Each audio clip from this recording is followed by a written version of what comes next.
मी एकुलता एक, माझा भाऊ असता माझं कार्य त्याने केलं असतं. त्या वृद्धपणी मीच एक आधार,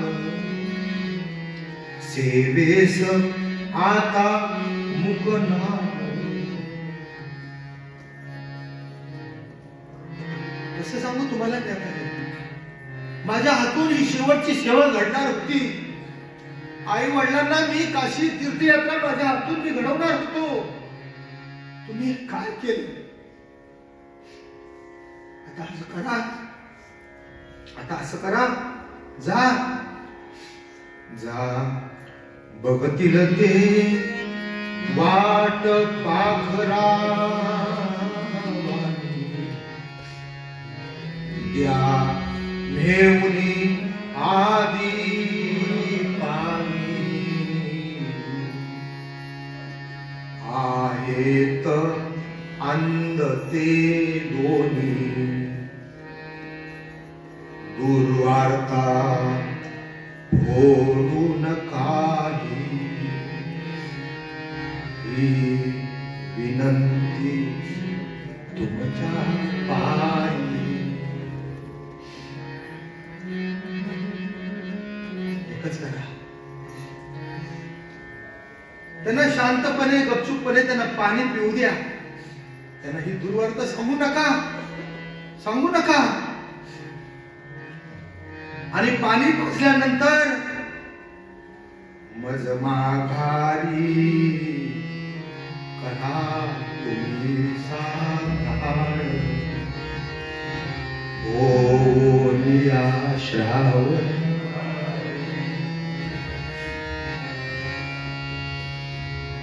मंडळी, आपल्याला आयुष्यामध्ये नाही काय होता आलं ना, चालेल, श्रावण बाळ तरी होता आलं पाहिजे.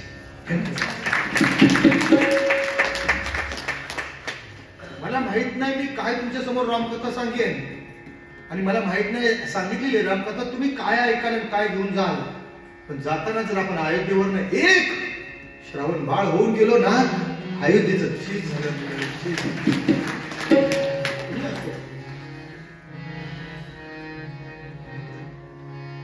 इथं वयाचं बंधन नाहीये.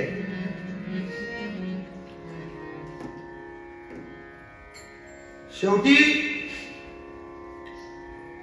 श्रावण बाळ म्हणतो, परी झाकून हे सत्य कसे राहील, विधी लेखन होईल खोल. काळीज त्यांचे फाटून शोक, ते येतील माझ्या मागे, घ्या झाली.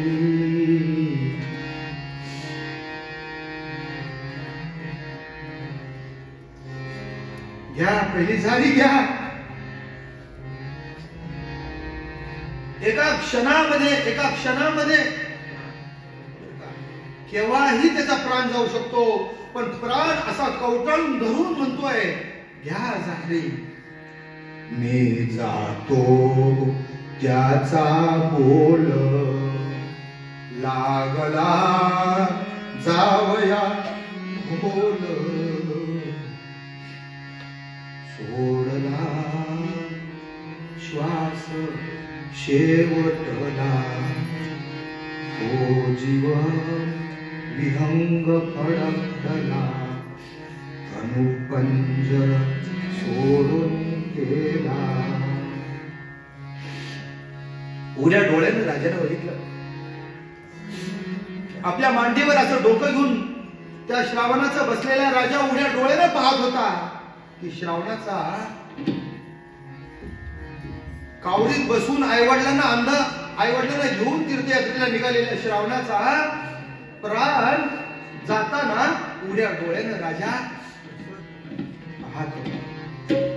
दशरथ राजा रडला भारी धारी, अडखळला ठाई ठाई.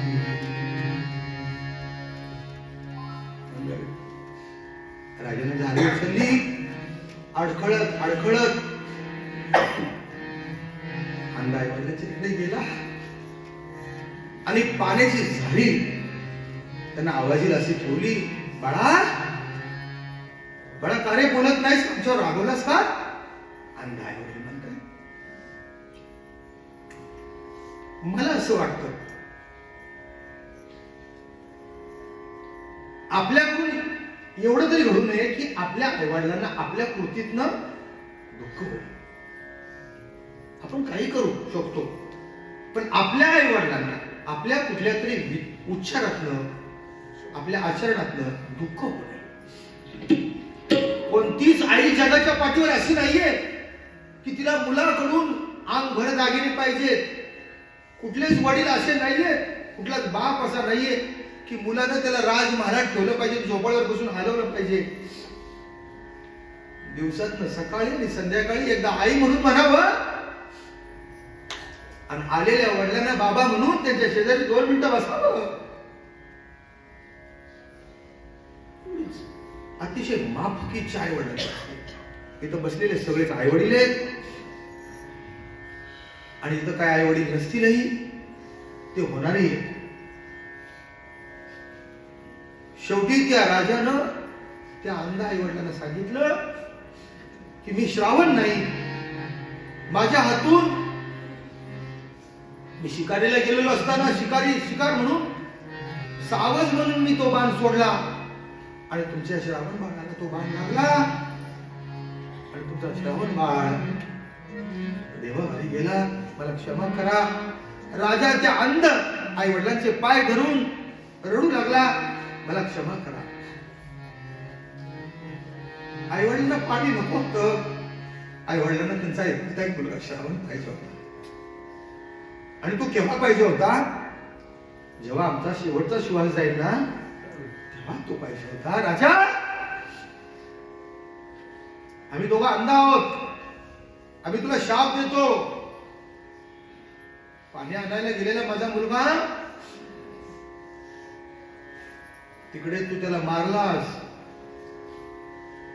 आणि त्याच्या वियोगानं पुत्र पुत्र म्हणून श्रावण म्हणून त्याच्या वियोगानं आता आम्ही मरणार, त्याच्या वियोगानं आम्ही दुःखी होऊन मरणार.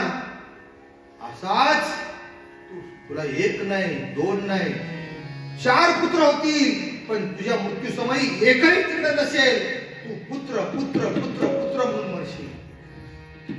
असा शाप दिला राजाला आणि ते दोघेही वृद्ध त्यांनी प्राण सोडला. सियावर रामचंद्र की पवन सुत हनुमान की रघुपति राघव राजा पतित पावन